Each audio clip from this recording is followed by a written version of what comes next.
UK Cinema History, A Canterbury Tale, 1944. Directors Michael Powell and Emeric Pressburger.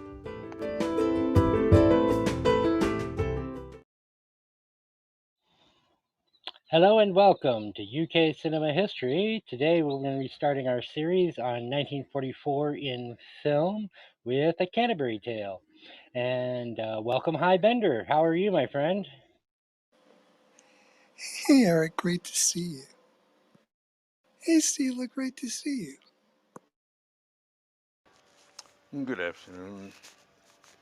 Hello, hi. Hello, Eric. Hello, Sheila. Hello, Stila. Hello, Sheila. Hey, And Leonard, look, yay! Wonderful to look who's see you joined the here, party. Leonard. Hello. Oh, Leonard. Yeah, last week it was great. We had Mark Redfield, and it was a wonderful to hear him talk about his personal experiences with people like Ingrid Pitt and Beatrix Wells, Orson Welles' daughter.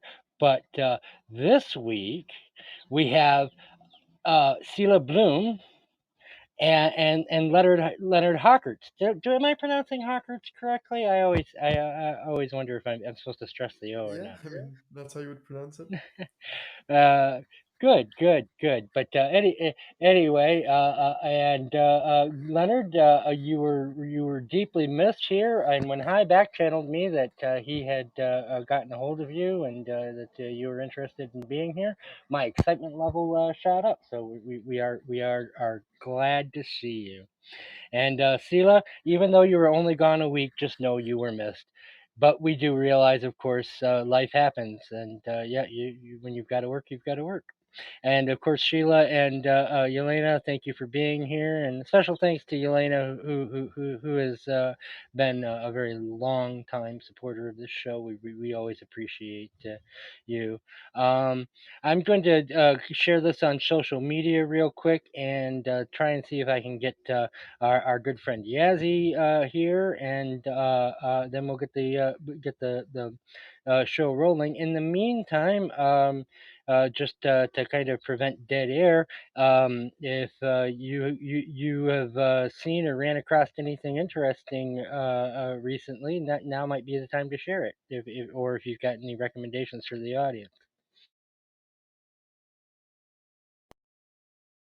Leonard, what have you been up to?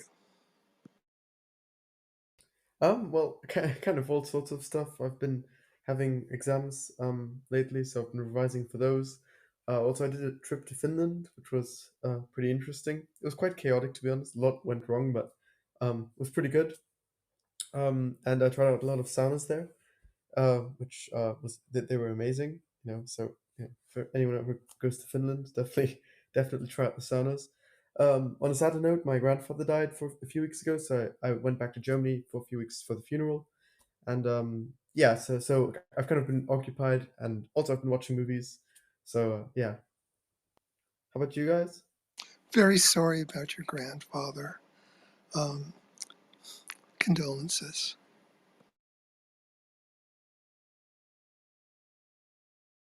But thank you so much for being here. We all really love having you here. And Yazzie, Eric is I pinging. gotcha. Okay.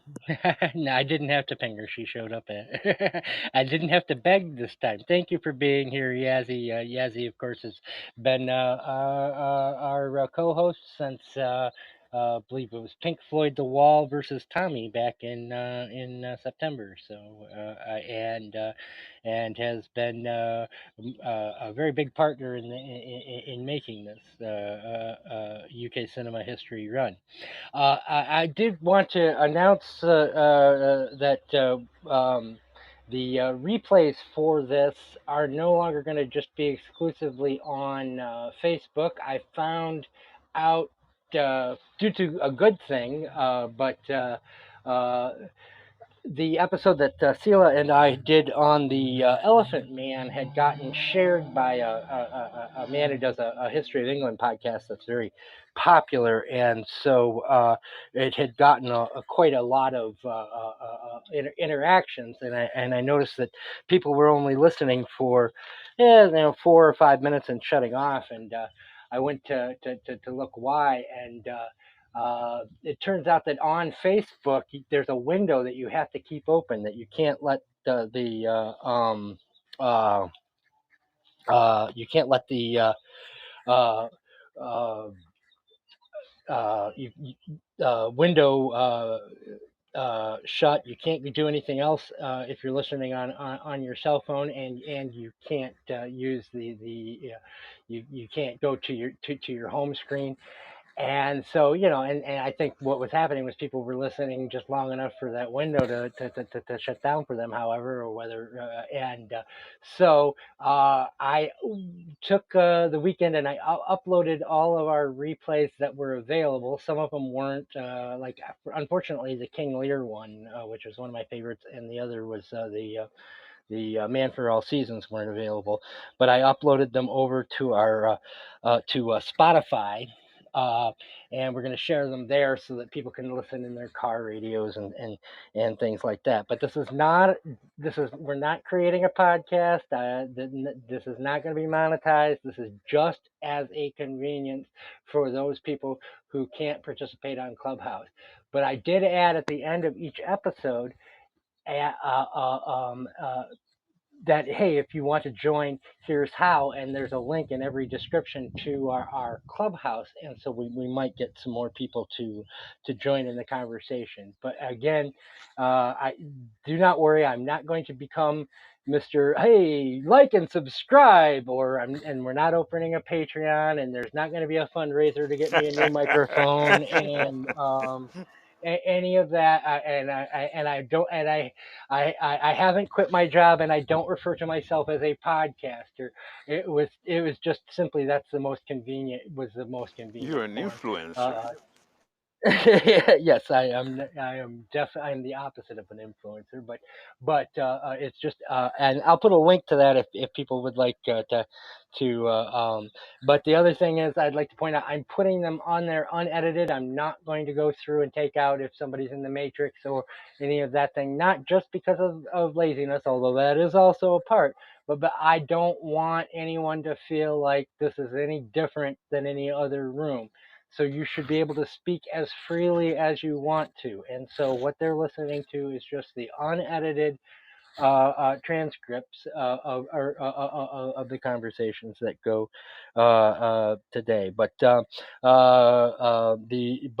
is on Spotify under UK Cinema History. And if you want to like and rate and all that other kind of good stuff, go ahead. But that's not the point of it. But anyway, with announcements done, I turn to High Bender.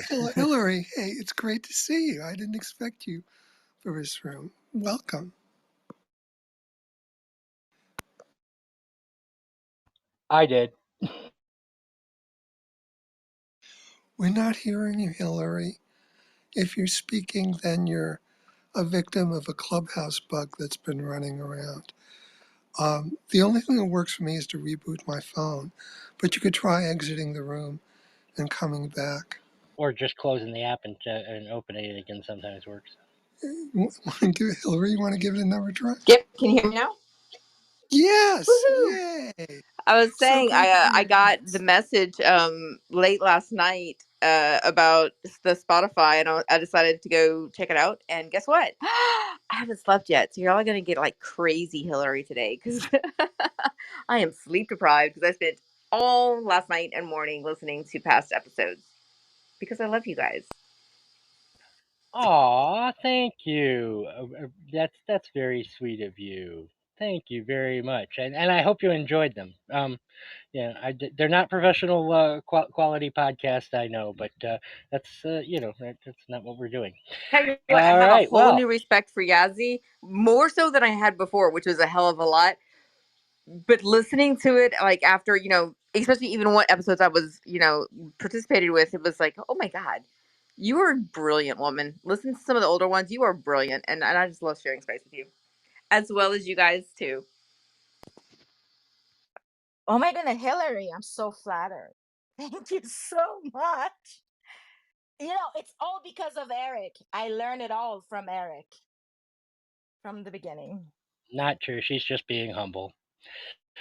But if we do decide to do a fundraiser to buy me a new microphone, I won't say no. But I'm not going to.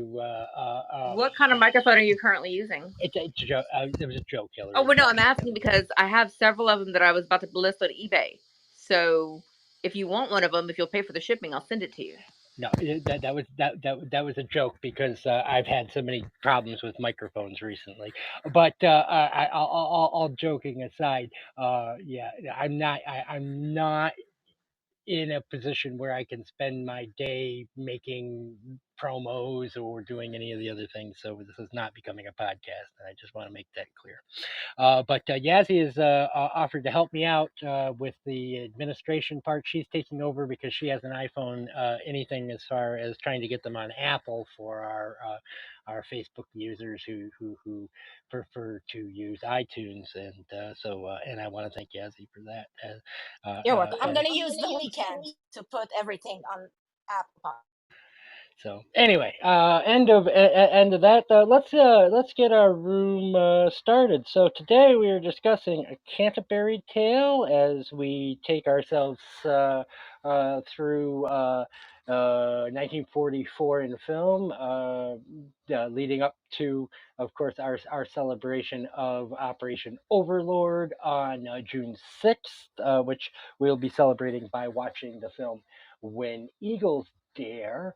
And this is, of course, by my two favorite filmmakers, Michael Powell and Emeric Pressburger.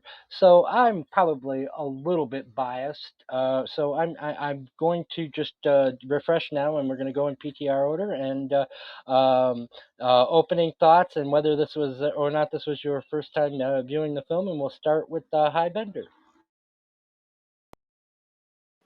Thank you, Eric. I'm going to be quick on this one. I think the word problematic was created for films like this. So I'm just going to make a few quick comments. This movie killed the author of Gone with the Wind.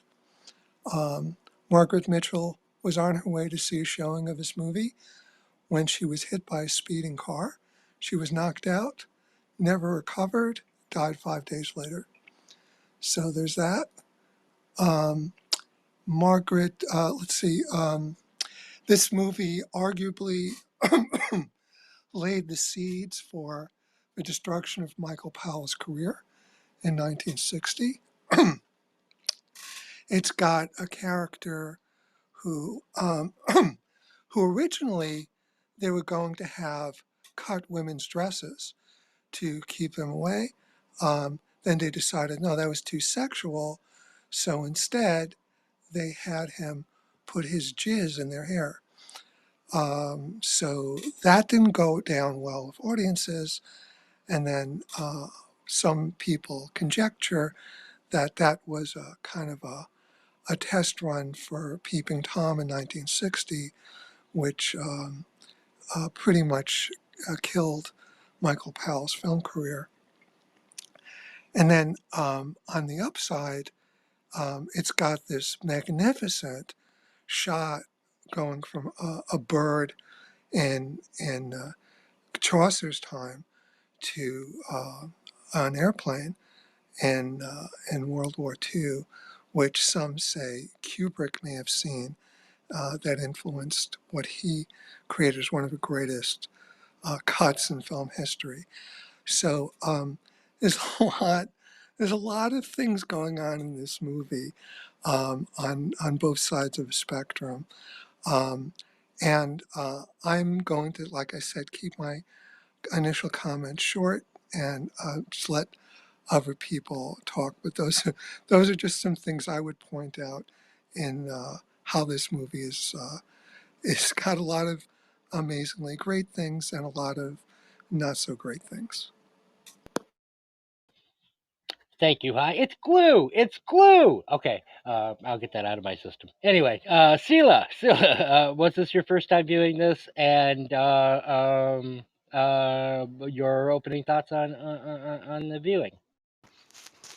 Well, I want to use this opportunity to express my thanks once more because since I come to your rooms, I have been watching films that I believe I would have never, ever seen.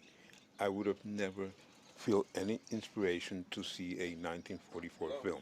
I just, I have so many things to do that are part of my century, and I'm just very glad that I keep watching these movies. That some I like extremely, some I find just good, but it's always a joy to be thrown back to these ways of cinema or actors and just ideas. I want to mention, to start with, a quote that I found very interesting. I am not sure about how much I like the character, excuse me, but I thought this idea, this concept or philosophical provocation was quite interesting. When Cole Pepper says, I'm rewording what he said, but there are two types of musician. One tries to master pieces of Mozart, Bach, Beethoven, and the other one wishes to climb Mount Everest.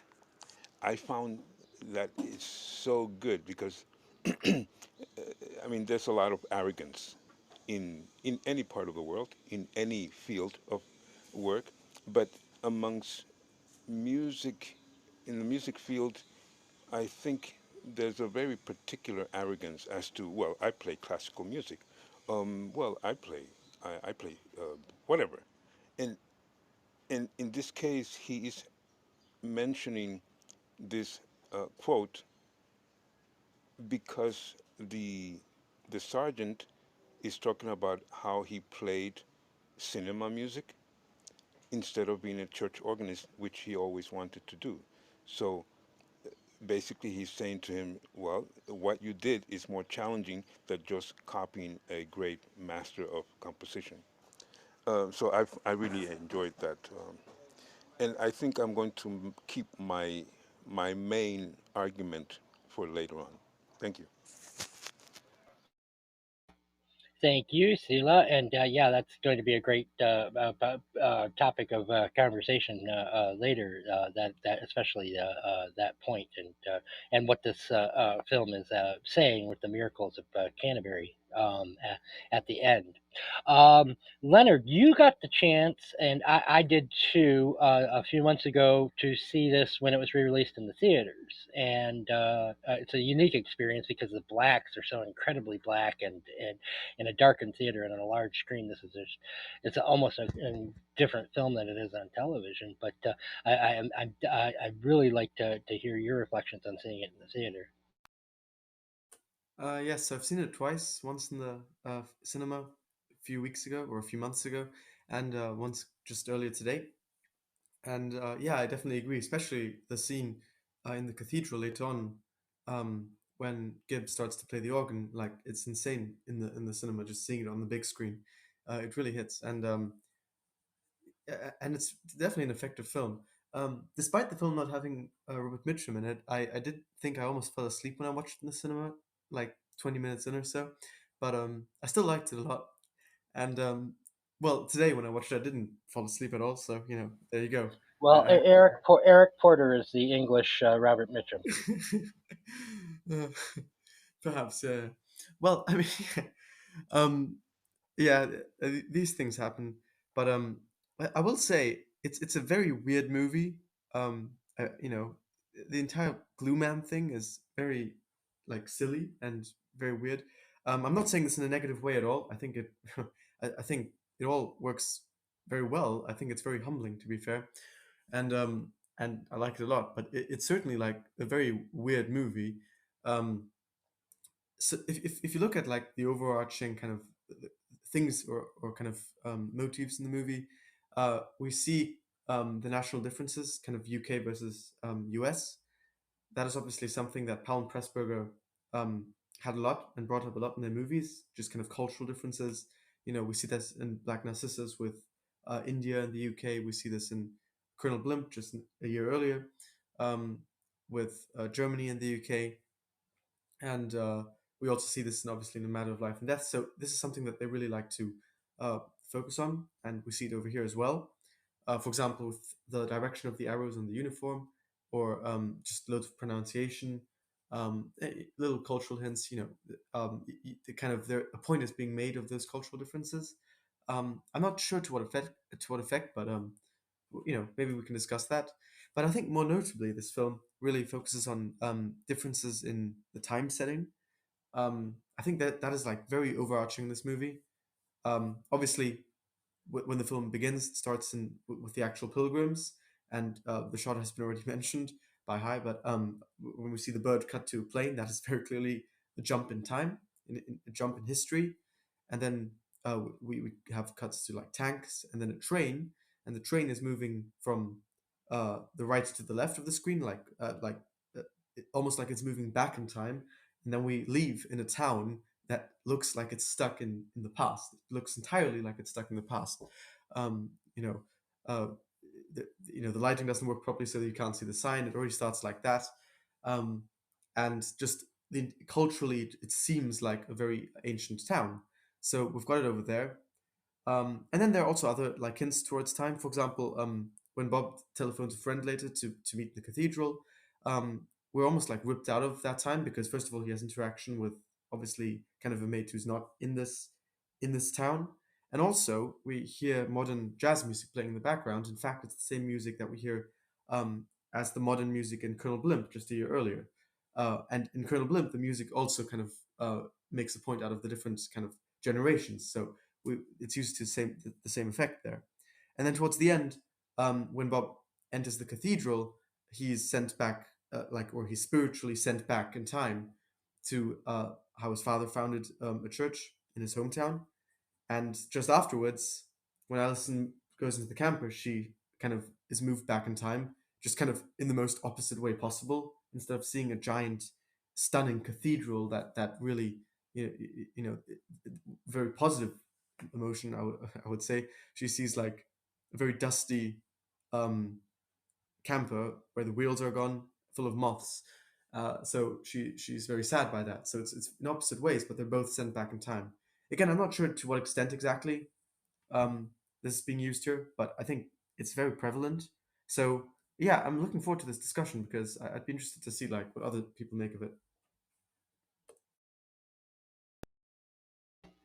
Thank you, Leonard. Yazzie, you had the misfortune of watching this on YouTube. Next time that happens, get a hold of me so I can get you a decent, because I believe the print you watched was 240p, so I don't know if you could even recognize anybody in it. But your thoughts on Canterbury Tale?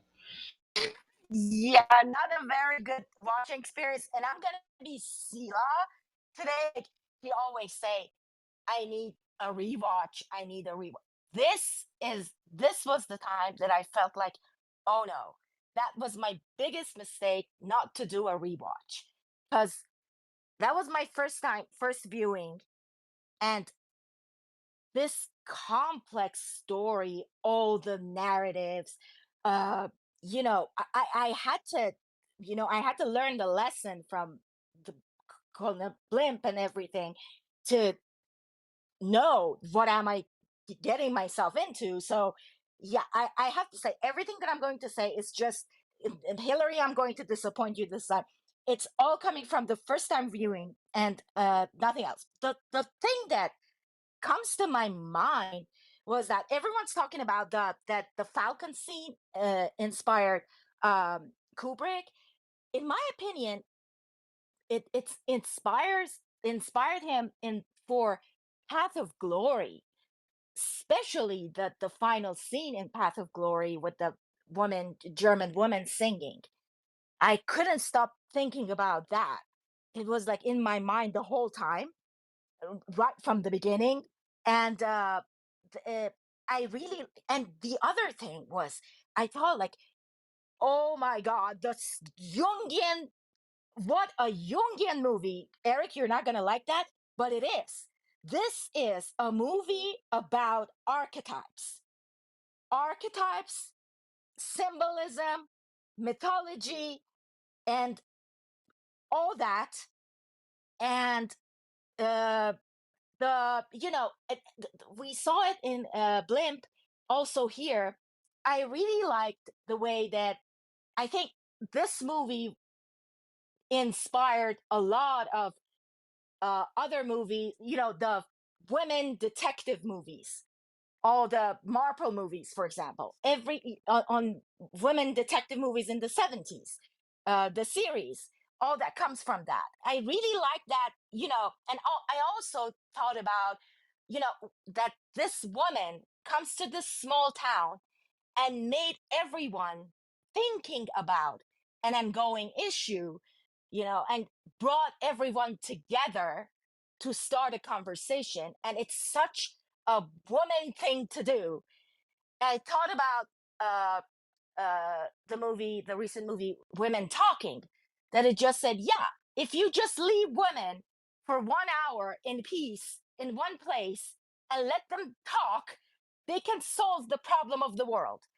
So I really like that. I really like the undergoing, as usual, in all the British cinema, uh, the the theme of homosexuality that is so well done, so subtle, so beautiful, and this sense of, and everything not on the nose, everything, I said it, this layered storytelling, this complex narrative, and what, just like what Leonard was saying, um everything from the landscapes, very, this, it's not my place to talk about it, but of course it's so obvious, the landscape, because we saw it in almost all the British movies after war that we talked about here in this room, from the landscape to the landmarks to symbolisms, everything so British.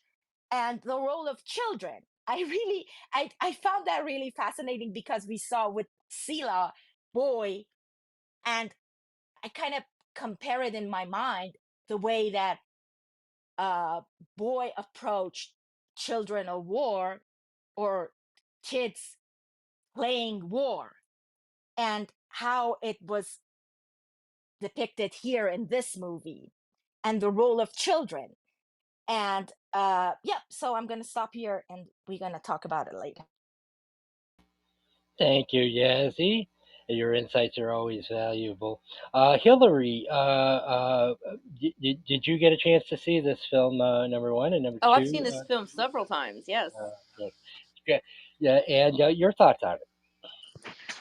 So, Benedict Cumberbatch recently did a movie that was several small tales, and in the end of it, it has something that kind of reminds me of this, um, where the travelers are all going without and regaling their tales and whatnot without actually knowing what the end result of where they're going is going to be.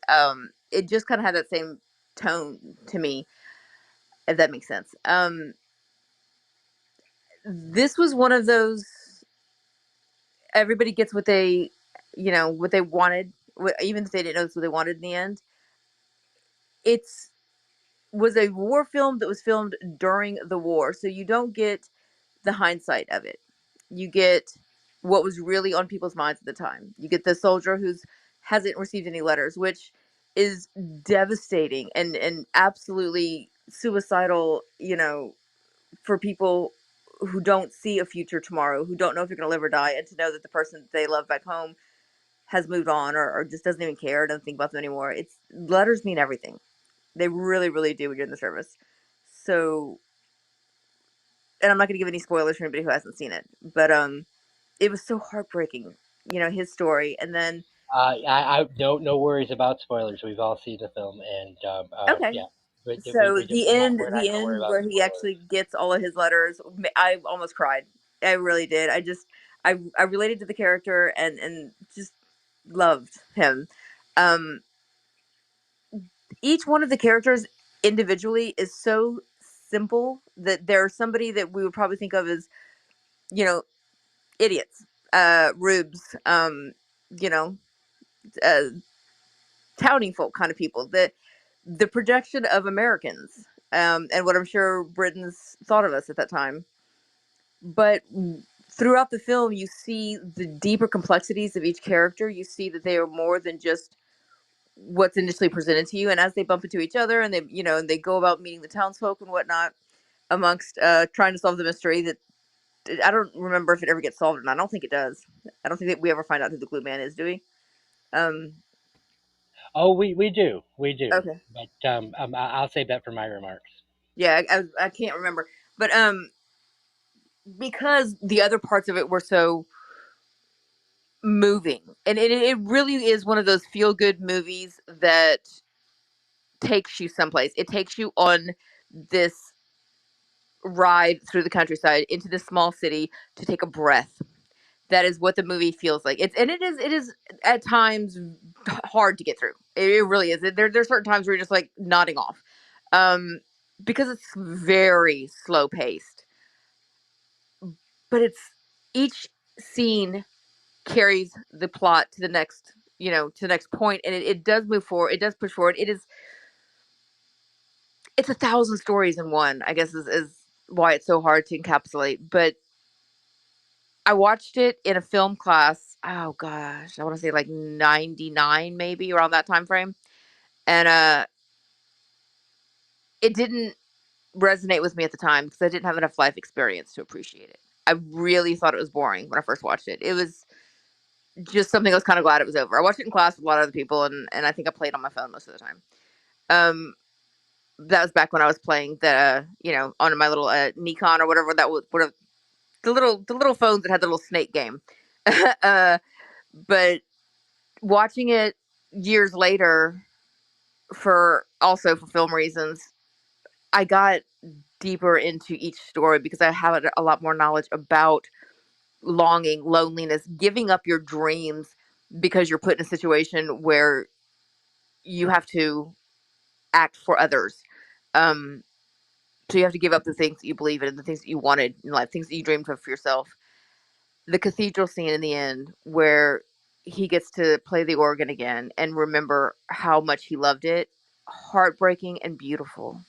Um, yeah, I'm gonna stop there because I'm just gonna keep going on about the little tiny stories within the stories and how meaningful they are when you watch them later in life, looking back at your own life and realizing all of the little misunderstandings, missed opportunities, times that you jumped to a conclusion and thought the world was going to end. Um, times that you assumed things about people only to find out that you were so very wrong. There's a lot of morality tales in this movie. A lot. It's a classic. Thank you, Hillary. I'd like to touch on some of the things that have already come up, and I'm going to start with one of my favorite elements of this film was taking an actor like Eric Portman, who just a couple of years before that was the #1 box office draw in England, and casting him as Thomas Culpepper, the kind of queer-coded magistrate who lives with his mother uh, and forcefully bores the town and the soldiers with his local knowledge. He, and literally throws glue on women's hair, random women's hair, during his supposed duties protecting the village at the height of war, both as part of the fire guard and part of the home guard. Um, uh, and you've got Eric Portman playing this role, which I just thought was gutsy as hell. He's gone from the Spy in Black to the Glue Man, and that the just the audacity of that. But I have had the situation, and this is one of my favorite films. I've seen it I don't know how many times, and I've had the situation where I've shown this to people, and they're like, "What the hell was that?"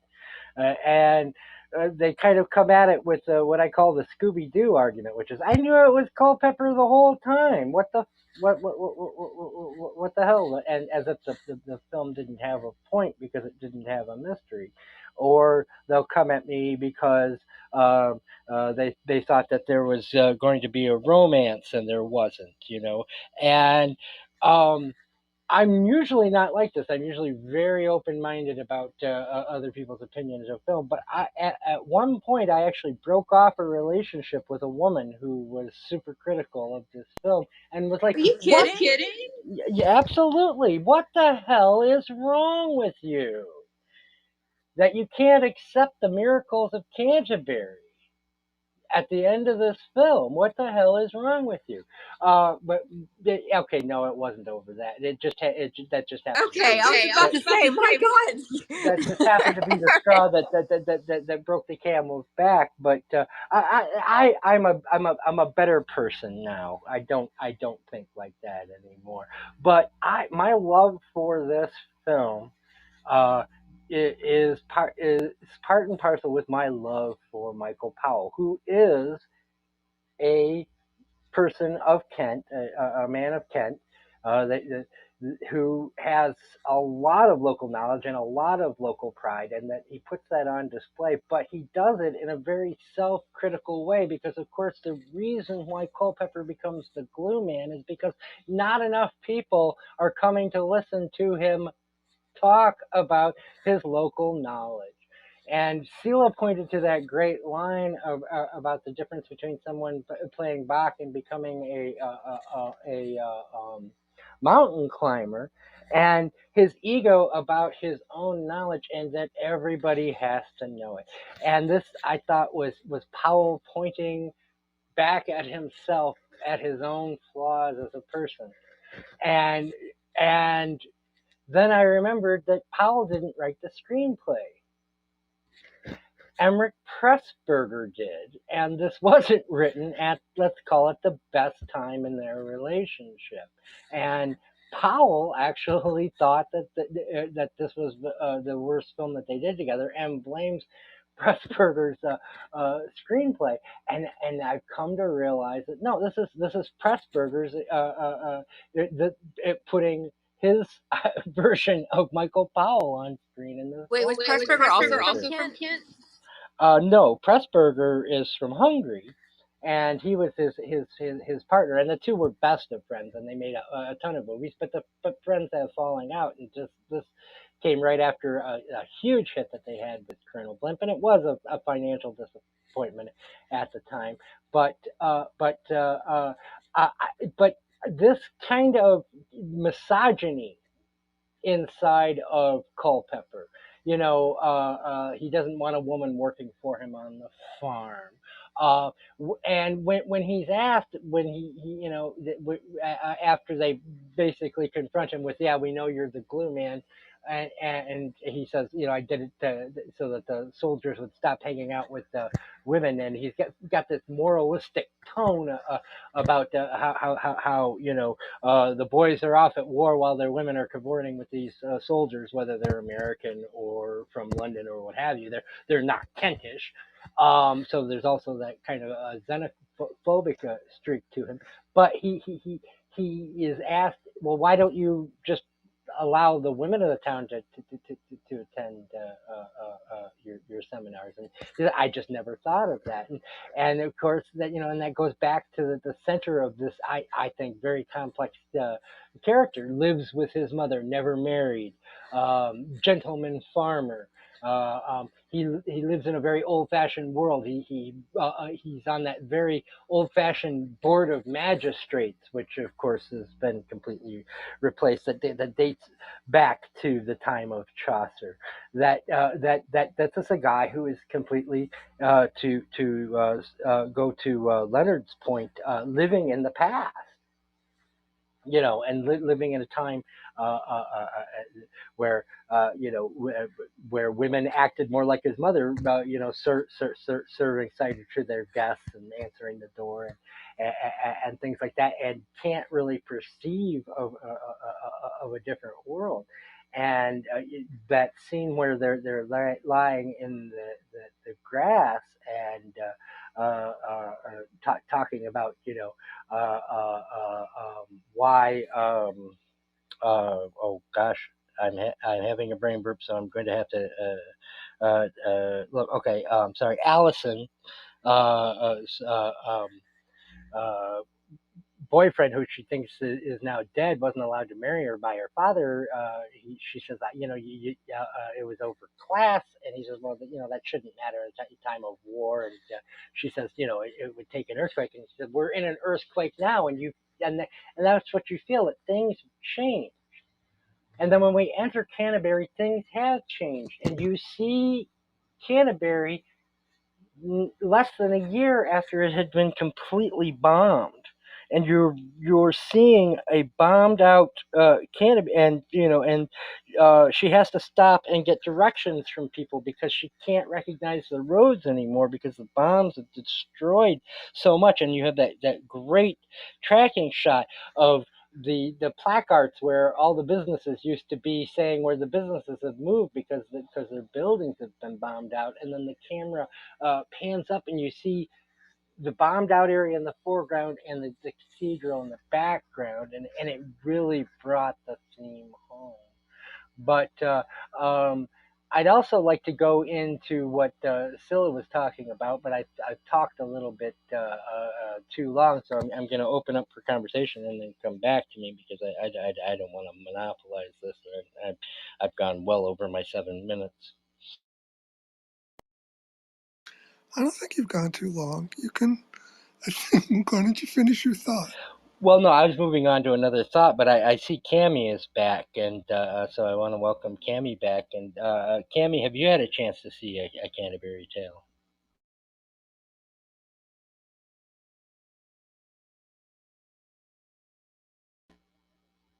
Oh well, Cammie has probably experienced the same Oh trip no, that no, she's driving. yeah, She couldn't that's chat great. because she's driving. That's great. Well, we'll keep her company anyway. I want to talk also about Scylla's point about the music, and I want to tie that into that ending scene. Now you've got Dennis Price, um, who is playing a sergeant, and one of the things with casting somebody with as for lack of a better phrase, plummy an accent as Dennis Price as a non-commissioned officer is you're automatically asked. This kid is obviously from a very good family, in an aristocratic military. Why is he an NCO? And because he just speaks at just this extremely plummy level. But you have that scene with him and the organ master at Canterbury, and they have that moment of recognition when the organ master says that after his education he had worked at a circus for £22, whereas of course Price is working for £30 at playing organ at a cinema. And it's a scene that is directly, and it seems kind of bizarre on first viewing, but it's a scene that's directly lifted from the inspiration for Chaucer's Canterbury Tales, which was Boccaccio's The Decameron, where two shepherds are talking about wages before and after the plague.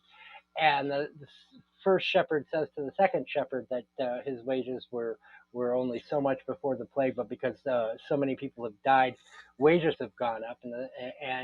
But then he says something to the effect of, "But I think that gold bought more back then." And then the second shepherd, who is kind of taken aback by this, misses the second part of that and repeats that back to him and says, yes, but gold didn't buy as much, or doesn't buy as much as it did back then.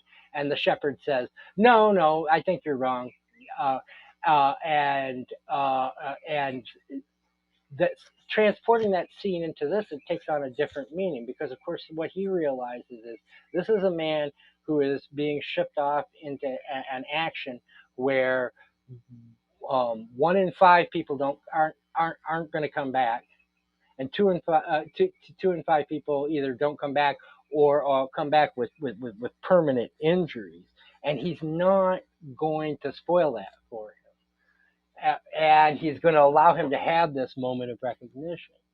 And when he allows him to sit down and he chooses to play Bach's Toccata and Fugue in D minor, and you have that moment where it fills the cathedral, and you have and Michael Powell opens up, and you get those the gorgeous shots of the with the high arches and the wide angles, and you see the other characters, and then the music turns to the stringed quartet version of the toccata and fugue,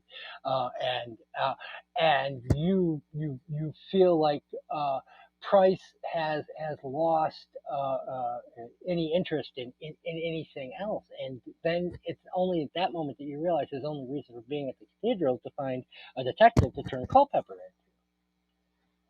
And so it becomes a double miracle because, of course, he is able to fulfill that dream of playing in the cathedral. Um, Culpepper is saved at least for another day because what does it matter anymore? And I thought that said a lot about any artist, but a musician in general. And then the scene I choke up at, Hillary, is the very last shot where he is where Price is allowed to play Onward Christian Soldiers, and um, and it just pans over to Canterbury's cathedral filled with people singing Onward Christian Soldiers, and and that's it. That's all he ever wanted in life. And so if he doesn't come back, as so many of our boys didn't, he had that moment, and he had that Canterbury miracle. But I'd like to kind of open up about what some people call as corny in terms of the ending of the film, but whether or not people bought the Canterbury Miracle. Um, the one of and of course there's technically three, but if you count Culpepper kind of getting off the hook, four miracles that occur, and whether you bought them all, or whether you know are jaded enough to say, oh, I saw that coming.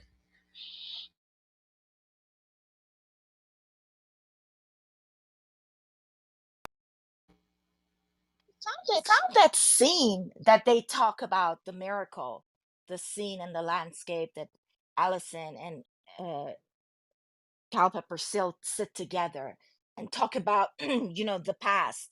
That, uh, that moment of uh, kind of we get to know both of these characters for real, and when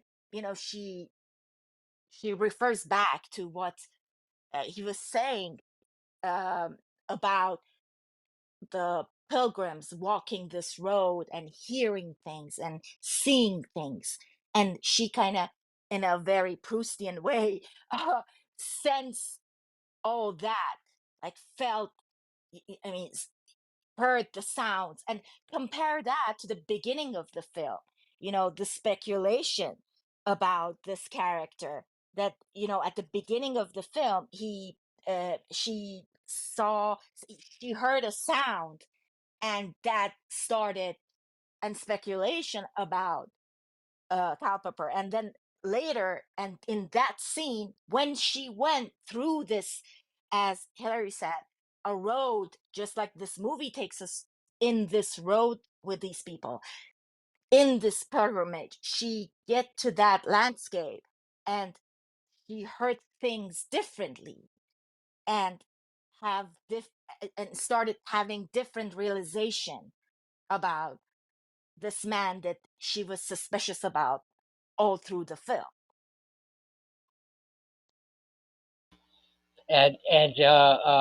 Culpepper has has the line that only you can hear them, and you can only hear them when you're walking the ground, so to speak, and that you have to want to hear them to be able to hear them. And of course, I've walked that trail. It's only about I'd say 12 or 13 miles. It's not a huge walk, and that there I can tell you there is something when you walk the ground at a historical site, there is a moment where you hear and feel the history, where you hear the voices of the people that you've learned about, And I also, during that trip, visited the spot where Henry VIII put down the Pilgrims' Revolt, and I felt that moment, and I heard those speeches in my head, and I could hear the the horse hoofs, and yeah, it's a spectacular moment also because of course that's your first shot, other than in the opening of Canterbury Cathedral, and the special relationship she has with that hill.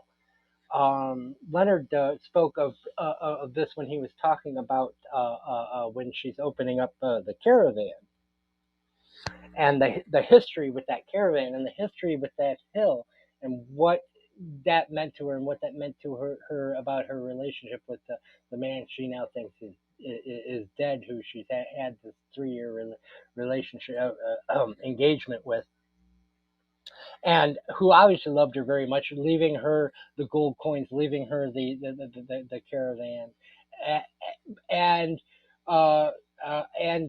her willingness to give those gold coins to the museum, because it's not said out loud, but as a geologist, I think that's what he would have wanted. And I think that she knows that, even though that might be the last thing that she has of him. Yeah, it's absolutely, again, it's just, to me, it's just an absolutely beautiful film. But again, it has from the Scooby Doo element, it has a mystery that's not really a mystery. It has a romance that's not really a romance, and so sometimes this is one of the harder ones for me to explain to people when I talk about just how much I love it. But sometimes it's the problem children that you love the most, because because the extra work that you put into to them makes you appreciate them more. Yeah, and I think that the movie from the beginning, at the start of the film, it kind of puts us in, I don't want to say religious, but I think like in a mystical way, that mysticism, and the mystery, things that we might consider like coincidences, and they put them in this, uh in a explain them as miracles. And that moment of epiphany, and that, like, when they both of them, they sit together and talk, with the cathedral and all that. Yeah, there is this undergoing kind of religious theme in the film, I think. And that's interesting to talk about, because if we want to say that the spiritual character chose this way of harassing women, for his act of vigilance, for his patriotism, and yeah, he has like way to justify himself. But anyway, I think it also has a commentary on that regard. Oh, Oh, go ahead. sorry. And that, I like that when he first start talking about, that pilgrim, uh, this pilgrimage and everything, the frame, it was like he has a halo, like he was depicted as a saint. Do you remember that scene, that frame, that And there was this, yeah, a yeah, halo light that around him? it was the projector, which is an element that I think Leonard would be better at talking about that than I would. How Powell shoots very naturalistically in scenes like the fake war with children there by the waterfall, but then will use German expressionist silent movie uh, framing and devices for scenes like that, or on the train when they're arriving, and he kind of has Price's character, Sergeant Gibbs, has his revelation. You see a halo around him as well. When the train comes to a stop. But is that something that you noticed? It was much more noticeable to me in the theater than it was on television. But the use of the flats sets behind them for the interiors, and the contrast of light and dark in this, and how much it really reminded me of early German silent cinema. Is that something you noticed as well, Leonard? You're more versed in that cinema than I am. You mean silent cinema or in because I didn't specifically notice any of that, but what you say makes sense. Like you are right, like the scene on the river is very naturalistic. There are some scenes where you can definitely tell that they're sets, and I think almost sometimes deliberately so, you know, or like where it feels very kind of constructed. Yeah, I think you're right there, but no, I haven't specifically noticed that on any of my viewings so far. Yeah, you are probably right though that it would you would notice that more in the cinema. Yeah, there's only one thing actually. Come to think of it, I'll just mention this now regarding lighting that I noticed, and I don't know how relevant this is, but during like the first scene in the town when Bob wakes up in that bedroom, we see the light coming in through the window, and it looks like it's a church. It looks like it's a church window full of incense, where the light kind of glows in, and the air is you can really see the individual light beams. And then also during the lecture that Gibbs gives, we have the same thing, where it looks kind of like a church with a lot of incense in the air. And then when we're actually in the cathedral, interestingly, that is not the case. So I feel like those two, I noticed this on my second viewing because obviously I knew that the film would end in a cathedral. So to me, that foreshadowed the cathedral. And then when we were actually in the cathedral, I was looking for those light beams specifically, and they didn't happen. So there's kind of light beam in the very last shot, but I looked over it a few times, and I don't think it's an actual light beam. I just think it's just kind of the set. But either way, I find, or I don't think it's specifically like kind of one of those light beams. Perhaps just shadow or something. But either way, I found that quite interesting the way they did this, because I'm pretty sure that it was intentional at times, because it does look very church-like. Well, keep in mind, they're not actually in the cathedral. First of all, they weren't given permission to film in the cathedral. So what they did was they made a miniature version of a cathedral, and they shot the miniature. And also, even if they were given permission to shoot the cathedral, it wasn't the usual cathedral because of a war. The stained glass windows had been taken out because of air raids. The aisles were filled with sandbags and dirt to fight fires and to provide a soft landing for any masonry or sculptures that fell as a result of bombings. So the that was not the actual cathedral. That was their recreation of it. Um, when Peter enters the cathedral, but by the way, kudos to you for noticing the disparity. Um, when Peter enters the cathedral, he looks up towards the roof. That's the only shot that was taken in the actual cathedral, because even though we didn't get permission, they snuck a handheld camera in, and that's the one shot that they managed to take that ended up in the film, was that shot. But otherwise, it's all artifice. It's movie magic. Um, Also, while we're at it, the cathedral bells seen in the opening and closing were that was a miniature replica of of a bell tower to allow the camera to track up and through them. The bells were rung by someone who pulled strings with the finger and the thumb to the playback of the actual bells. And for that matter, of course, the organ was that was not the cathedral organ. It was an organ from an entirely different cathedral that we're actually hearing. Um, so yeah, and there's it's but it's a testament if you didn't realize that, and also the people who are the guides nowadays for the cathedral. A lot of them say, "Oh, this movie was shot in the cathedral." It wasn't, but and they know the cathedral inside and out. Obviously, they're in there every day as guides, and they it fooled them. So that's how good a job they did. Eric, did I get any of that wrong? The organ was from St. Albans.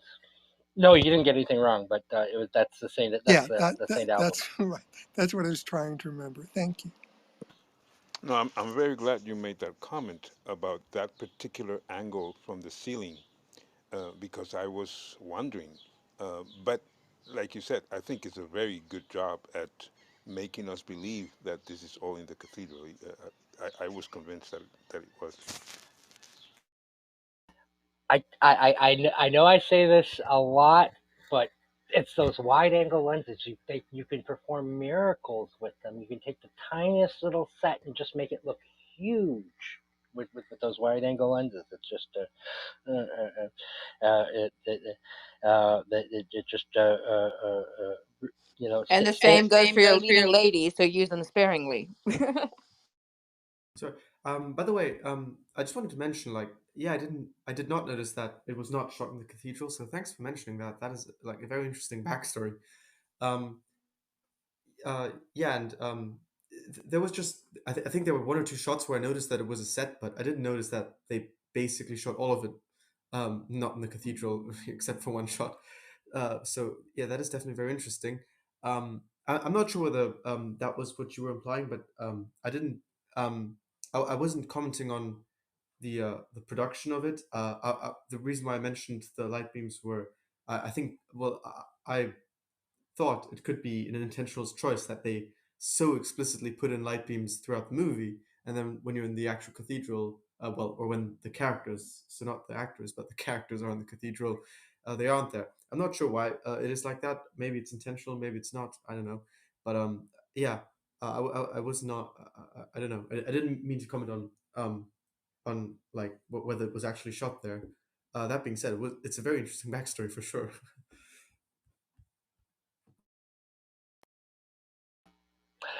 Now, Sheila, you had another point that you wanted to make, and I think now would be a good time to change to whatever topic that you had held back. But Well, could you sing it for us, huh? I bet I cannot.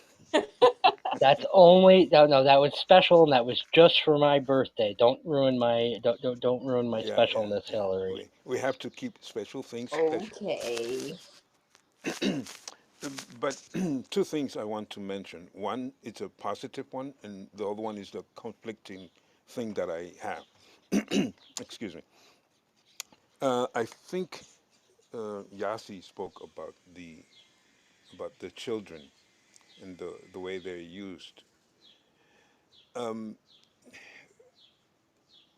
I was very impressed with something that I have the impression is a very common tactic used by, I'm not going to say by whom because I really don't know who does it, but I noticed it from two films in particular that come to mind. This one, the friendliness, even from his room that morning when he starts speaking to the boy who's on top of the hay, very high up, and when he is conversing with the boys at war and says, "May I join you?" This this is something that I have seen in Life is Beautiful. This thing that seems to be it comes again and again. the idea of putting the American soldier in contact with the boys of wherever they are fighting. And I find that very, um, very interesting, very like a little bit postcard, um, silly, but I like it. So I wanted to mention that I really enjoyed the way he treated and the way they look up to him at the same time because they know he's not one of them. He's an American. He's different, and he gives them a little bit of money, and he supports them by playing the game with them. So I really enjoyed that. The conflicting thing I wanted to mention, it might be just in my head, but for me, Culpepper has a very sinister aura. Not only is he full of himself, but he has something weird about him. The way his mother walks around him is like if he never had a good relationship with his father, and and she had a better relationship with him than with it's a strange dynamic that I smell when he's sitting with Allison on the field and they hide from the other two. That's one of the points in the film where I think they're about to kiss because everything implies as to that something is building up. But in his eyes, I see a person who's very anxious to devour her, but disrespectfully. I think he's very sinister towards her.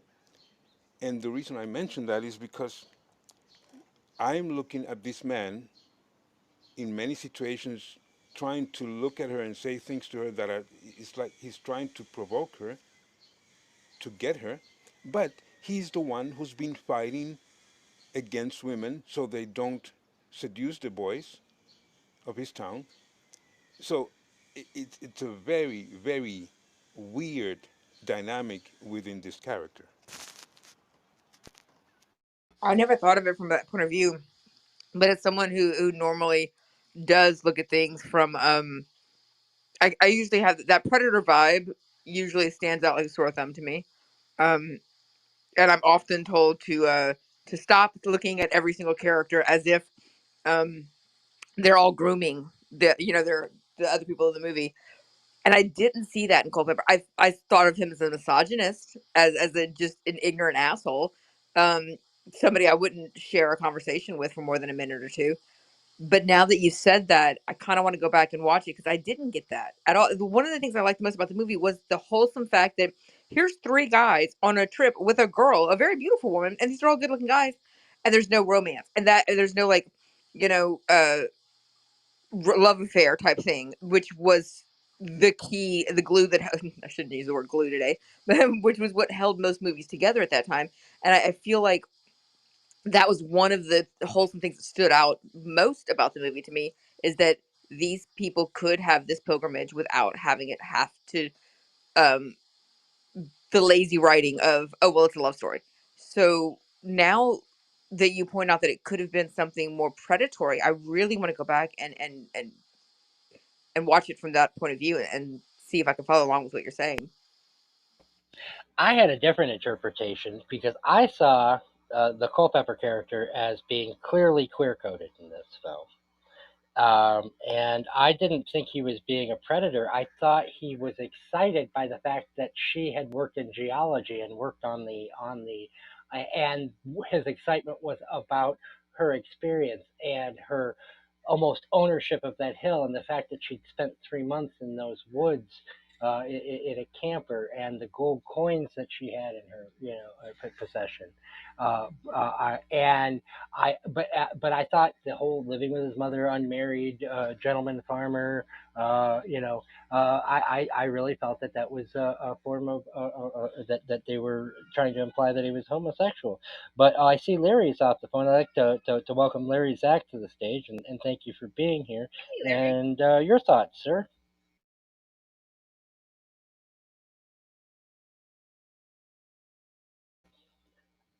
Larry, are you there? The clubhouse signal says he was off the phone, but he might still be on the phone. And we'll get back to we'll get back to And him. let me But respond to what you just said. That has zero resonance for me. I think what Sela and Hillary were saying has much more resonance. A queer guy would not bother putting his jizz in women's hair. It just doesn't make any sense. Blue. Yeah, right. And the the scene that with them in the field, that was becoming.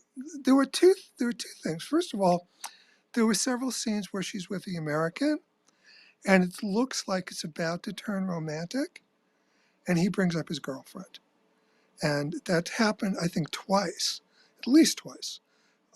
And he just so she's clearly, she's been devastated, and she's looking for something to hang on to. So first, she's definitely open to hooking up with the American, but he keeps bringing up his girlfriend and how he's in love with her. And so she he's consistently killing that for her.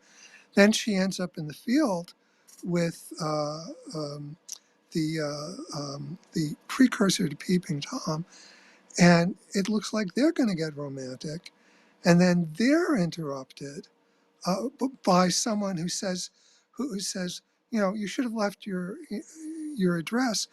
The love of your life is still alive, and then that kills it for him, because she wasn't really interested in him.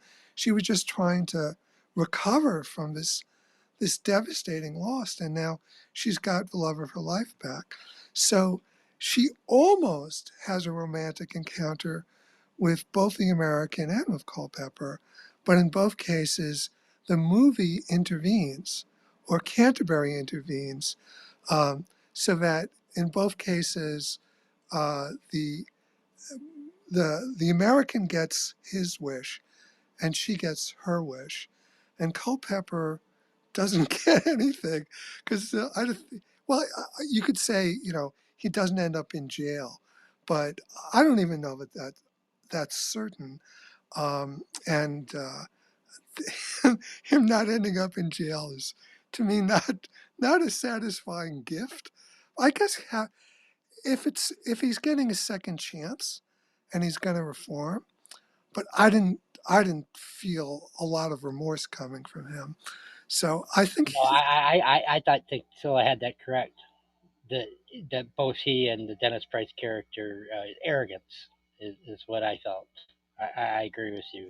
I okay. So, but anyway, the film gives hints toward moves in like standard romance directions, and then deliberately, very explicitly cuts those off, which is his stated goal. He said, I don't want these women consorting with soldiers, with American soldiers, because he wants he. So this is. I'm sorry, Eric. But if I'm being honest, my the underlying. I feel like this is not exact. How do I put this? It's not a movie that's like exactly cheering for change and and for growth and for universal unity. Uh, the feeling I get from it is a yearning for the past, for tribalism, for things not changing, for fear of change, fear of progress, and it honestly, it has a kind of a MAGA quality for me. Yazi, please don't make faces at me. That's twice you've done it in this session. I don't do that to you. It's not appropriate. So it's really not professional. So yeah, funny. So I hope, Eric, that you don't mind my expressing my honest opinion about the film. I understand that you love it, and I'm not dissing that, but I'm just saying the way it hit me. That's the way it hit me. Um, so I am uncomfortable. I don't think from a Scooby Doo perspective, but from an underlying values perspective. I'd what the like to hell is wrong with you? Not joking. no, I'd like to add something to that, which I find very important. Yes, I felt very much the same way in terms of the dynamic that was building up between the American sergeant and her. But it was not only him bringing up his girlfriend and his um, bad memories about what's happening. He doesn't know where he is, but she was also mentioning a couple of times that about her boyfriend or former fiance. So the movie, as you say, the movie kept killing the possibilities of romance from all kinds of angles. Well, but let's look at Bob for a moment, Sergeant Sweet. I'm sorry, Johnson. He was played by John Sweet. Sergeant Johnson, Bob. Um, and the scene, where, well, he comes from a family of woodworkers, and so he knows a lot about wood, and so he's able to relate with the Kentish wood farmers and invited to dinner, and she says to him, "Wow, something to the effect of, how'd you make friends so quickly?" He says, "We speak the same language." And she says, "I'm English and I don't even speak the same language as these people." And that shared experience that they have, that even though he's from Oregon and he's in Kent, England, you know, I thought that was a very powerful scene about the divisions within England itself, and of course this film was made as a bit of a propaganda that hey, why can't you be nicer to the American blokes, and so I did think it had a more universal message in this, but I also go back to my thoughts that this was a very critical look at the downside of someone with an ego or arrogance of a Michael Powell, who was very proud of his own of Kent and his knowledge of Kentish history, and in a lot of ways resembled the Culpepper character. And I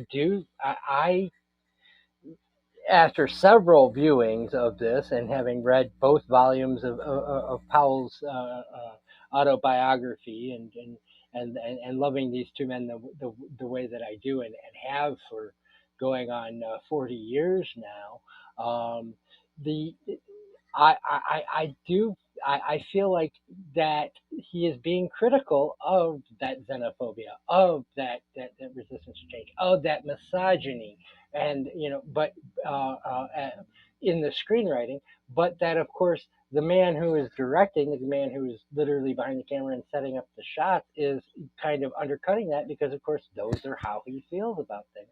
And to me, I think that's one of that dynamic that between the propaganda of the film and what's actually being shown on screen is one of the things that makes this film such a rich and to me wonderful experience to watch and rewatch over the years. No, I think you don't even need to go further than this and than the film itself. In the scene that the four of them are sitting in the train discussing this and bringing up the Culpepper and saying that we know that you did this, and he explains and he justifies himself. Then they say, "So a good time? So you believe that you stop girls from having the good time? You don't go after men, but you go after girls." And then the American soldier, and then he says, "Have I told you about the old tale that that butler who killed the fly on his baby's head with a sledgehammer?" That was wonderful. That was so great. Yeah, so it explains everything within the movie. Yeah, the fly's dead, the baby's dead, and all is forgiven Exactly. is the line. But I'm not going to say that High is wrong, or that I am right about his interpretation of this, because of course, number one, everybody sees things differently, and there is no 100% right answer. And number two, all of those things are in the film visually. There is a dedication to the past, and there is kind of a xenophobic feel, and you do feel that in the performances. But I don't feel like that. But I feel like the actual point of the film is quite different. But it's something that I sense from other things in the film. If you were to just straight out read me all the lines from this film that come off as xenophobic and very afraid of the future, straight up and out of context, I for sure would agree with High that, like, gosh, what horrible people made this, but then to take that view is also to ignore the magic of the film. The the the miracles at Canterbury, the the fact that Bob receives those letters and finds out that his girlfriend is actually a whack in Australia. The fact that her boyfriend is alive, and her fiance is father's been waiting for her, and that shot where you see her and her future father-in-law, arm in arm, and that ending shot, which it just moves me, of Dennis Price on the organ and the onward Christian soldier, and it the magic in this film is, I believed in this, and I'm an atheist, but I believed for a moment in Canterbury Miracles. I want to mention that in there, um, before I forget it, which found very interesting, but I guess that some of you might explain to me what was supposed to be meant with that. Towards the end, when her father-in-law is walking into the cathedral with her, and just as they're about to walk by Culpeper, he kind of protects her, takes her closer to him, and the way Culpeper looks at them is it's a very, for me, was very significant.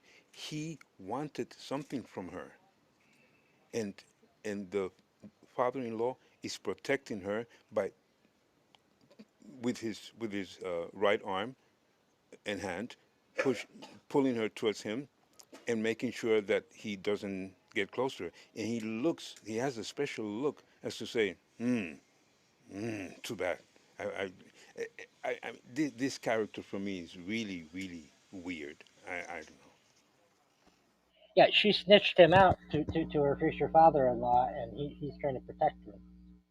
Is what that scene's trying to say. She told him what he did, and Culpepper can see it and knows it. And when they're sitting on the field, the more they converse, I think just before the two approach, you see the atmosphere of the camera and the way she keeps leaning more and more towards him, and he keeps looking at her with these predatory eyes. At least for me, it felt that way. So she was like looking for connection, in part because she was sad about having lost her fiance. But I find very interesting this dynamic. And like I said at the beginning, what the reason I focus on that idea is because this guy, for whichever reason, is blocking the soldiers from being seduced by the women by putting glue on their hair. But he is actually he's looking for something. I mean, on the field, I see that in his eyes, and yeah.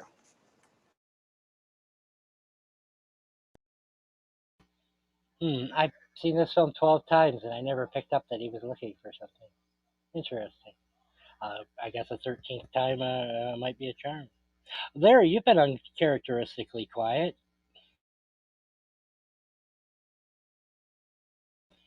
And we'll keep it that way. Um, He's tired. He was he's up all tired. He night was up. kicking my butt in cards, so he's exhausted now from winning. Oh, I knew it was only a matter of time before Hillary would bring that up. Yeah, no, I'm traveling back here, so just driving safe. Oh well, that we'll just keep you company then, Larry. But Just wanted to make sure you weren't feeling excluded. on a positive tone, I really enjoy the the way um, these two directors put this story together. The way they mix the past, um, the a lot of symbolism, the playfulness, and like Leonard said at the beginning, this idea of the glue man is kind of silly. It's kind of it's not a criminal. It's not even a thing. So they put so many little details in the film. The dynamic of the organist wanting to play in a proper organ in a proper place from his childhood on, and there are so many little things to the story that make it quite. I really enjoyed the film. Now, I'd like to point out that for years I saw this film in an American version that had a opening with Kim Hunter as Bob's girlfriend, and an ending that had them married, and the whole thing was Bob telling the story or something like that, and about 20 minutes cut out of it. And so, when they actually showed this restored version, um, I was watching it with somebody who was actually from England, and they were really, really kind of disappointed actually because they had thought that the 20 minutes that were cut out were going to be more about making it a mystery and making Culpepper, maybe not a suspect and then a suspect, or more about these romances or things like that. And of course, it wasn't. It was the scenes that were cut out were things like the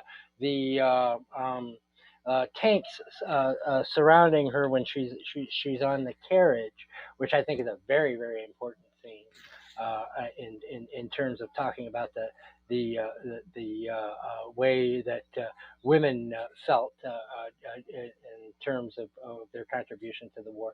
The scene where he's at the inn and he's waving and no one will wave back. Bob will wave back, and it was those kind of scenes that were cut out, and and actually the American version had that entire Glue Man story in it, and also all of the little romantic scenes, which is,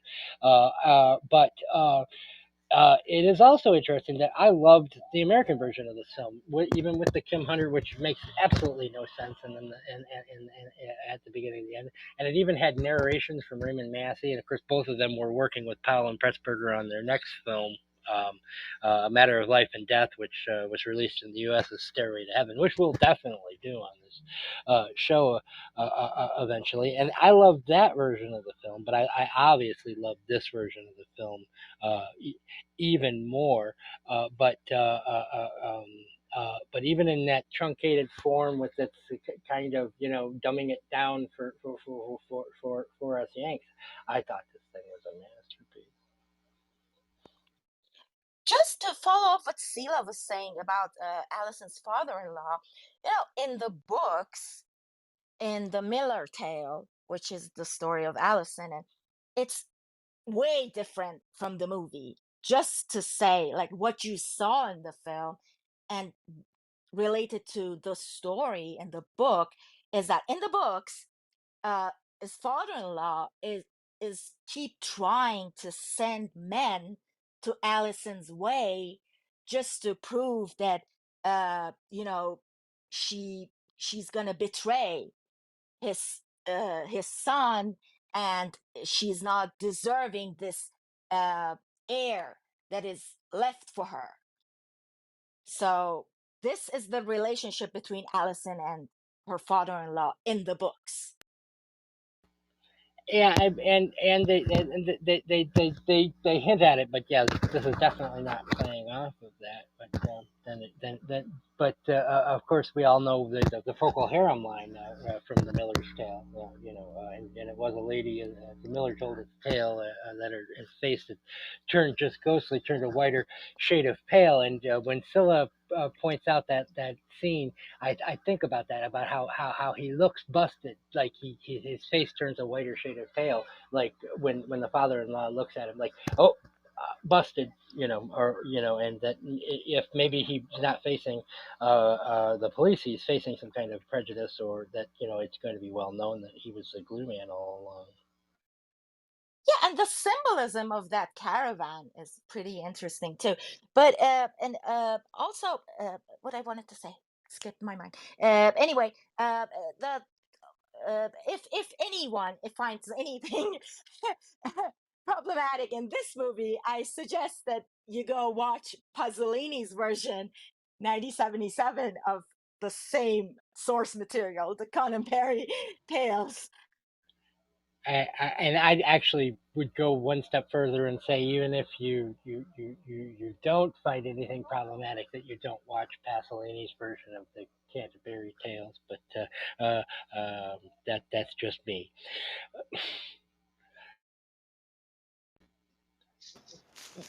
That's very interesting. I like this idea of. I mean, I don't do it.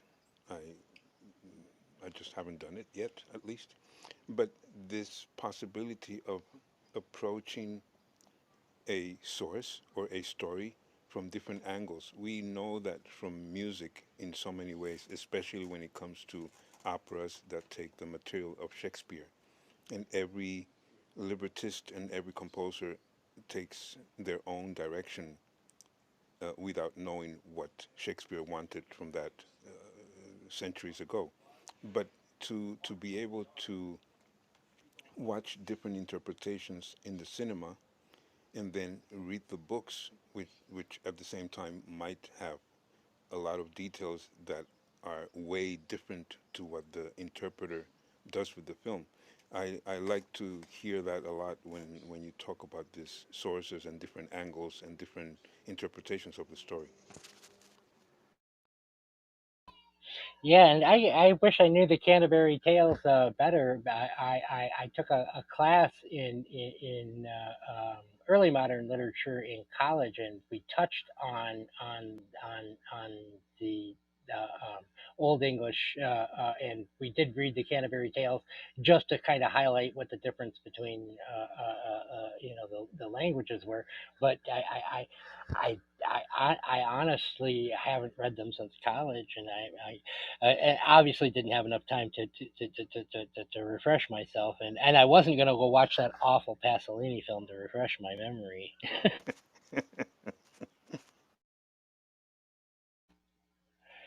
But I'm going to start bringing this room to a close, unless anybody has anything besides their final thoughts, or has another subject. I'm going Just to wanted to say do. about the realism.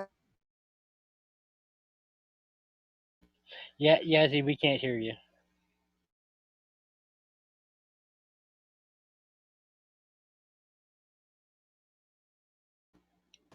We don't hear you, Yasi. I think she's fallen afoul of the glitch. Okay, well, we'll get back to her point, but I'm going to do it once around, and final thoughts on a Canterbury Tale. We'll just go in PTR order. Let me refresh. So we start with the New York Times bestselling author, Hi Bender. Oh, first of all, thank you for sharing your passion for this film.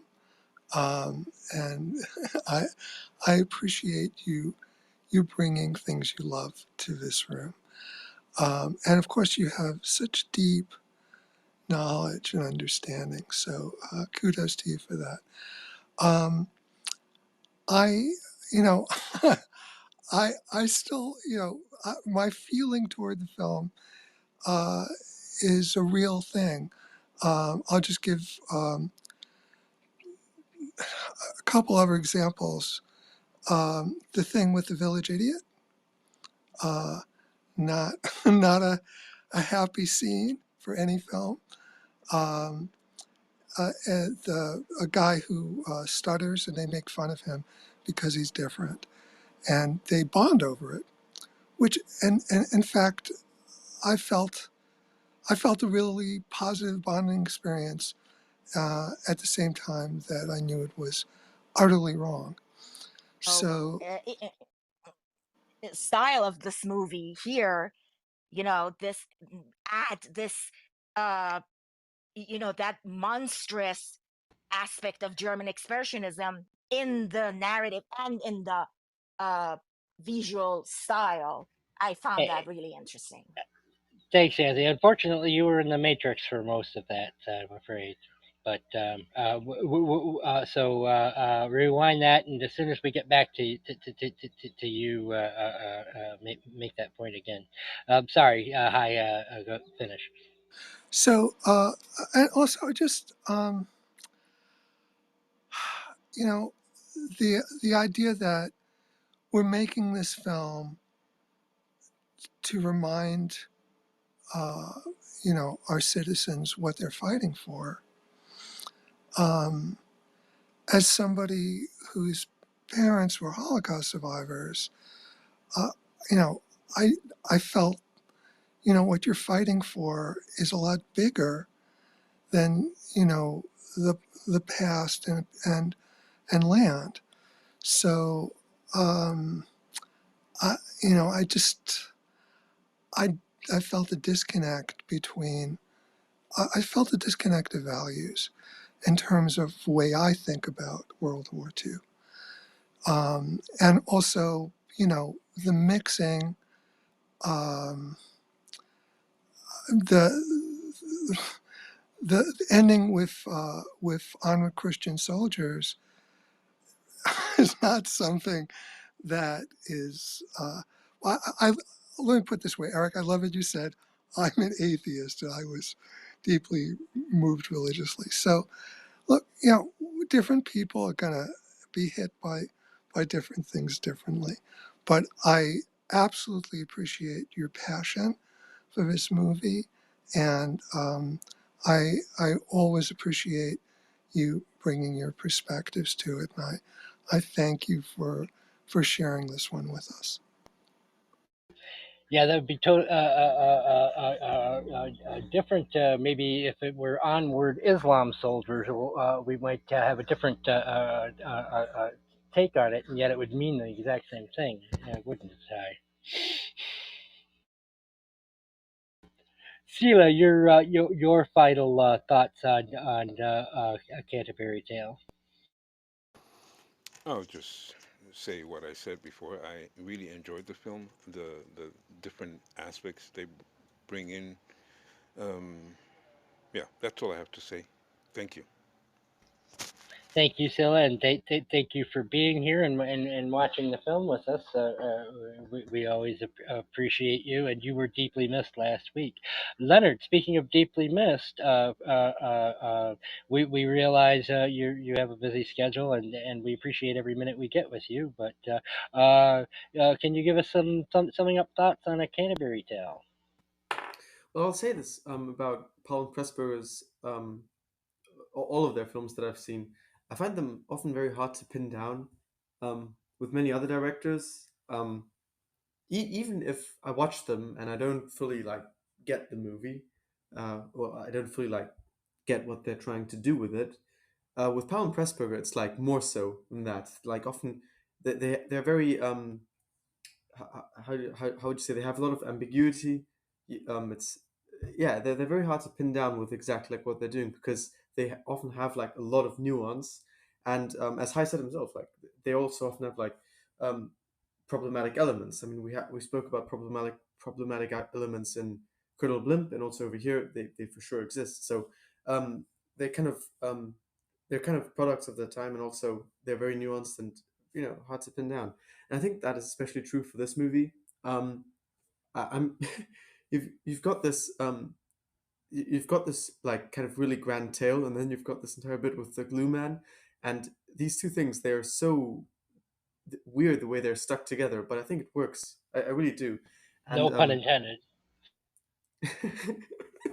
yeah, yeah, it wasn't intended for sure. Yeah, but but I don't know. I think it really does work, and I'll have to watch the movie a few more times to probably like actually get what it's doing. And there's still aspects of the movie that I still don't really get. Maybe somebody else can clear me up on this, but um, when it's explained like why he actually put the glue on their heads, like I watched that scene over and over again, and I still don't really get it. Like he puts it on them, and then he says like, "What about like children who have to learn something?" I still don't really understand it, but I don't know. I still, think the movie works. So that's what I'll say. I'm not even going to open that can of worms. Just he's a kooky weirdo. Yazzie, unfortunately, you fell into the matrix, and so all we heard was the words German expressionism, and and we It's missed okay. No, everything else that you said. I think it reminded me also of Camus' The Fall. You know, the story of like when I think that glue symbolism that's really funny. It shows like how something so insignificant can become, such create this mystery and all these things that comes out of that. When the fragility of uh our human relationship of like when you put your prejudice against the world, when you decide to take matters in your own hands, sometimes this is what happens, the consequences. And then we have, on the other hand, we have people like, you know the soldiers, all those, we saw it in the movie, all those gays toward the women, another form of prejudice, another form of toxicity. And mm, what Camus said is like, he explains that the world, that nobody takes the challenge to fight against injustice, but then at the same time there are wrong kind of fights, when you fight and then at the end your revolution turns into fascism. This is the fragility. I think that glue, that's such a simple thing that man tries. I think that's very, that goes to that layered storytelling. And that's what Powell and Pressburger does very well. They find this moral dilemmas, this humanistic themes, and they add it to their narrative complexity, and use all these visual styles. This What I was telling about the German expressionism was that German expressionism was something, a creation before war, then get emphasized by the angst and panic of war, and then ends up to describe the horrors and the monsters, and the way that they put it and use it in their stylistic, you know just opposing their realism. They used all these expressionism styles, all those chiaroscuros, to show that monster, that monster of war, I want to say. But if you want to look at a movie as the propaganda nationalism, as the German fear, as the German monster, just because it's the German expressionism, I really like the way that they blend all these tones and genres and characters and moral dilemmas, and as Sila was saying, all this symbolism with mystery, and combining all these elements to create this movie. That's what I like. As you it appears in all their movies, not just this one. It's in Matter of Life and Death. It's, whether it's a very realistic environment or it's a very exotic environment. If I may, I want to ask you a question. In my perception, we haven't addressed that at all, and it is actually the core of the movie to an extent. So this thing with the glue, I could see it as British humor, this dark weirdness that the British like to come up with. But at the same time, why choose such a silly thing to make it the core of the movie? And I'm just exaggerating with calling it the core of the movie because I know that's not the core. But it is such a central part of the dynamic. Is is anybody aware of a symbolism behind putting glue on somebody's hair or on women's hair? Because I, because I, the dynamic takes off when Allison does not want to accept that, but dozens of women have been attacked that way. So it has been prevalent in this village for quite a while, and suddenly we make it a topic because she complains about it. So there must be something about this. I don't think it has anything to do with it being glue. It could be any kind of invasion of the bodily autonomy of these women. But what the point of it is to make Culpepper a creep, to make him creepy, to add so that you have the two faces of Culpepper, the gentleman farmer magistrate, uh, but that all the way through the film we know he's actually the glue man. As High pointed out at the beginning, originally he was supposed to be going around actually cutting their skirts, but that was considered just a bit too on the nose and too disturbing. But it's something that's disturbing to the audience to and to the town. And but as Yazzie also pointed out, it got that same kind of resonance that Camus talks about in The Fall, of being kind of a minor thing in sort of, or you used the word silly, but and yet, um, if you take it to its logical conclusion, you can't allow this to happen. This is actually kind of a big deal. Women have to have bodily autonomy. Autonomy. Women have to have a sense that they can be safe in the streets, and whether it's from having to pour hot water over your hair to get glue out, or any of the other thousands of things that women go through day after day after day. I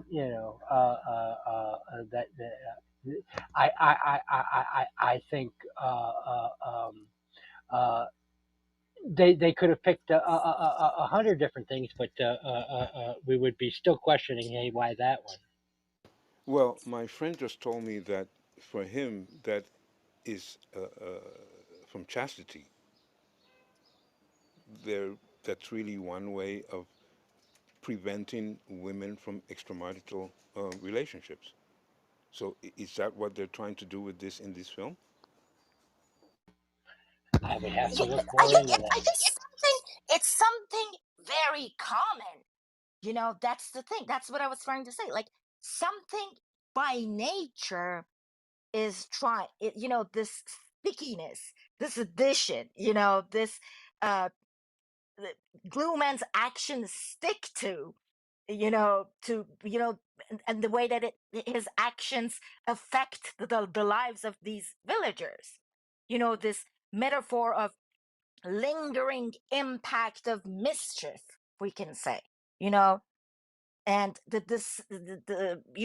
what he causes, the contrast of, yeah, something that's supposed to stick causes this disruption within a community.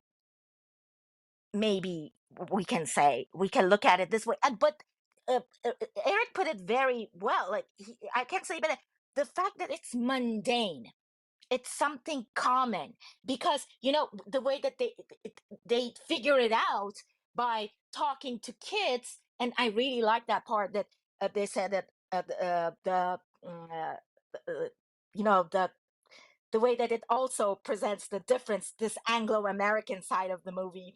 They try to emphasize on that it is a grocer and pharmacist, and I really like that, the way that they found it through these kids, like something this simple that created this much fear within women in this small community could easily be solved through children.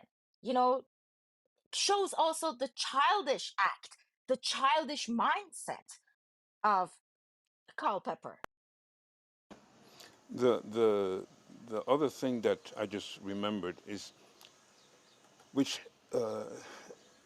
shocked me a little bit to take it to this extent, when they are trying to, well, first Bob is trying to help her to get it off, and it's not working properly.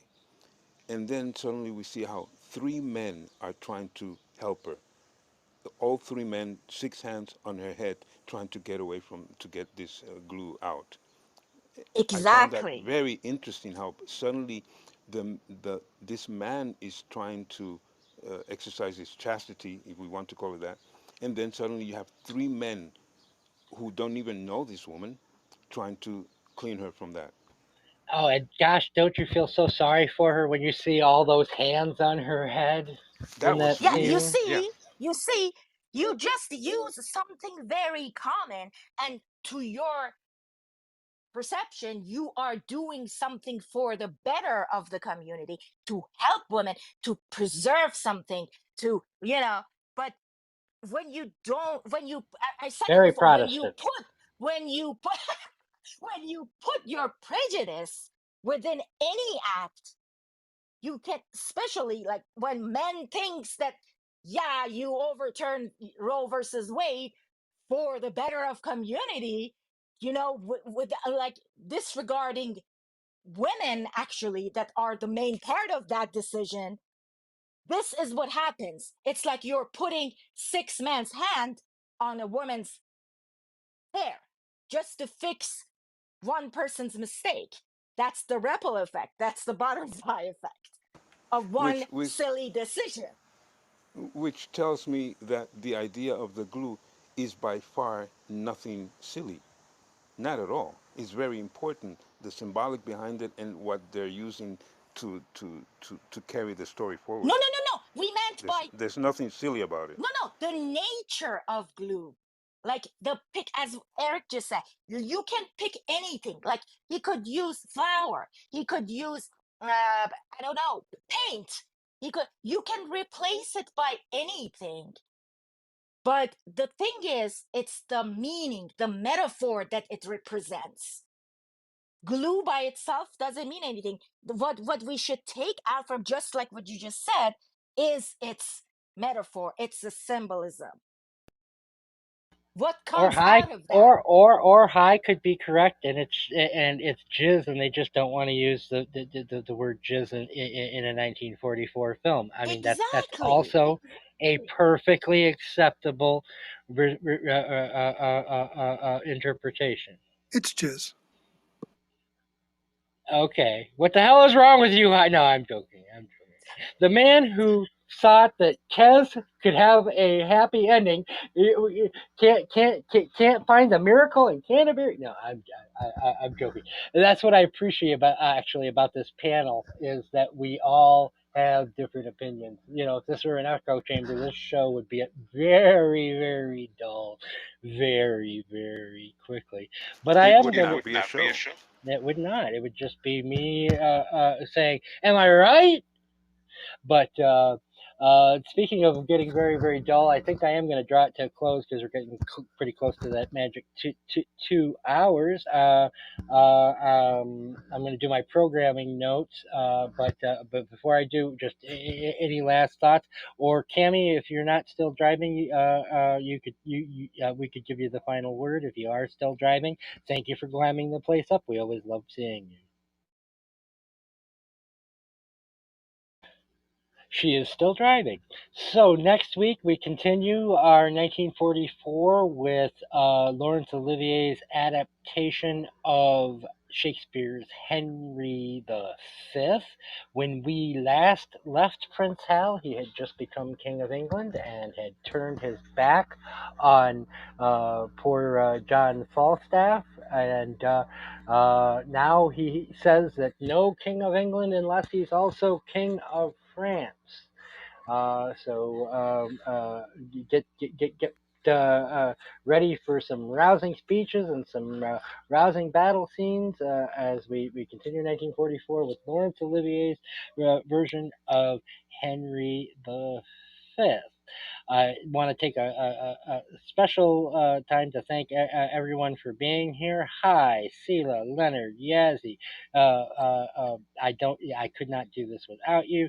Cami, thank you again for climbing up the place. Elena, always been one of our ride or die. Susie, we appreciate you. Saran, we appreciate you, and I know it's late over there. It's probably like 11 p.m. and we appreciate you staying up late with us. ND, Jennifer, Kathy, again another of our ride or dies. Man and Stacy, appreciate you all. I appreciate all of the listeners on Facebook. Eric, before you go, I think I like to make a habit when we're talking about the film for next week of where people can find it. Oh, So if you could talk about where people can find great print, no, great print of it on YouTube. Great print of it on YouTube. 1020p print of on YouTube. Free of cost, no with no advertising. And it's also on Criterion Channel for anyone who subscribes to that. Oh, I might do the Criterion instead. Did you see if it's got any extras or not? Well, I'll find out. Anyway, yeah. Not if you can watch it on Criterion, definitely. not like Chimes of Midnight did. There might be one thing I think, but yeah, but the movie, it's a great print on Criterion. Can I say something? I think it's important to the movie because acknowledging it because they were keep referring to cinema. This meta commentary on power of movies because many characters speak about it in the film. I think this film reference within the film in the narrative, it just shaped this perception because they were always Powell and Pressburger were so they were accused of the propaganda cinema. I think they wanted to say that they were aware of the power of the medium also as an artistic expression and cultural exchange more than being a propaganda. So it just as a reminder of that, how can this, cinema, because in the narrative, we see how movies shaped the perception and emotions of the characters. So I think they always refer to it, and I think they want to speak to how movies can transcend boundaries. And I found that really beautiful in this movie. And that sets me up for my final line, which was from the film, which is, I don't like going to free shows because something always goes wrong. And I just want to point out for the record, you did not have to pay for this, and things did go wrong. But that is how we roll. We are not a professional podcast. This is how we like to discuss films, and this is not how we make our living. We are doing this absolutely just for the fun of it. So if you're listening on Facebook, if you're listening on Spotify, we appreciate you just as much as you wanted to be in the audience. But if you are listening on either of those places, just follow the link in either the comments or the episode description, and you can actually join in the conversation. And other than that, I'm going to close the room unless anybody's got anything else in 5, 4, 3, 2, 1. Have a great night, and thank you for being here, everybody.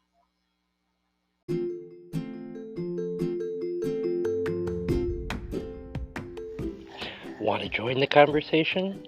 We're at the Clubhouse app every Thursday at 5 p.m. Eastern Standard Time.